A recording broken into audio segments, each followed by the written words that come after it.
Chicken curry చేసే విధానం. ముందుగా ఒక బౌల్ తీసుకోండి. దానిలో ఫ్రెష్ చికెన్ వేసుకోండి.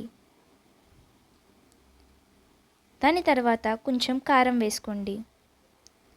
కొంచెం పసుపు వేసుకోండి. దాని తర్వాత ఉప్పు వేసుకోండి. ఇంకా అల్లం వెల్లుల్లి పేస్ట్, కొంచెం పెరుగు అన్నీ వేసుకున్న తర్వాత బాగా కలపండి.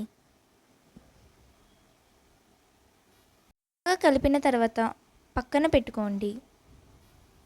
తర్వాత ఇంకో ప్యాన్లో 2 టేబుల్ స్పూన్ ఆయిల్ తీసుకోండి. దానిలో ఉల్లిపాయలు ఇంకా పచ్చిమిరపకాయలు వేసుకోండి. ఒక 2 నిమిషాల తర్వాత ఒకసారి కలపండి.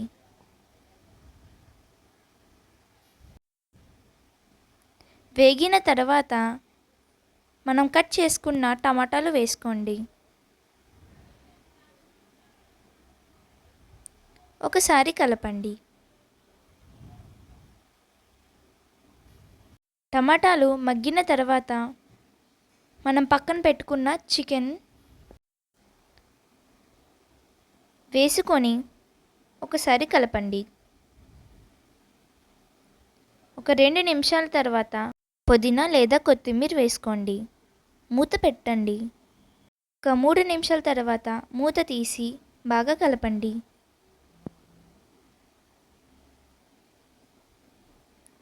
కలిపిన తర్వాత ఇంకోసారి మూత వేసి వేగనివ్వండి. ఒక 5 నిమిషాల తర్వాత మూత తీసి కొంచెం గరం మసాలా వేసుకోండి.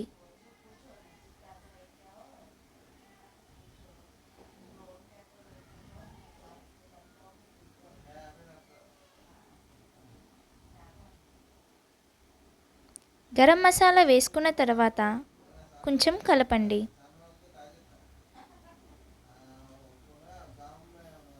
ఒక 2 నిమిషాల తర్వాత ఒక గ్లాస్ ఆఫ్ వాటర్ వేసుకోండి. వేసిన తర్వాత బాగా కలపండి. ఒక 5 నిమిషాలకి మూత పెట్టుకోండి. 5 నిమిషాల తర్వాత మీ చికెన్ కర్రీ రెడీ. ఒక బౌల్లో తీసుకోండి. చికెన్ కర్రీ బిర్యానీలో వేసుకొని తింటే ఇంకా టేస్టీగా ఉంటుంది.